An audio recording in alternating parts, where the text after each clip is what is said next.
Ayan, magandang gabi. Ayan, may avocado nga ako at saka alcohol. So, gagadarin natin yung buto ng avocado at ihahalo natin doon sa alcohol. Dahil mabisad po yan na pang lotion, pang pahid-pahid sa ating mga kasukan. Lalo na yung mga tumatanda na yung kagaya ko na palaging nagtatrabaho at medyo may mga arthritis na tayo. So, magandang pangpahid daw yan. So, isubukan natin. Ayan, kagagaling ko nga lang galing sa trabaho.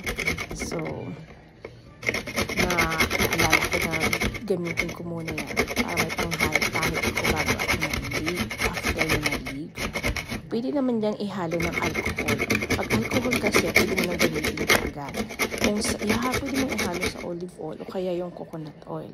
Pero maghintay ka pa ng at least 9 to 10 days bago mo siya gamitin para ma-absorb niya yung buto. Ayan, nagadgad na nga natin ng pinong-pino.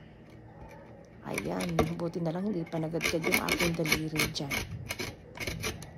Ayan, naka-scarf pa ako dyan kasi malamig sa labas. Ang kapal ng snow, mahangin pati. So, ayan, napakapalino. Ang ganda ng pagkagadgad niya. So, ayan Ayan, so hindi naman masyadong marami yung alcohol. So, ganyan lang ilalagay natin. Ayan, lagay na natin para magamit na natin after shower. Ayan, salamat po sa pag-watch. Hopefully you like and comments and subscribe na rin. Pa-share na rin kung nagustuhan niyo yung video. Try nyo po niyan. Maganda ho sa ating kasukasuhan. Salamat!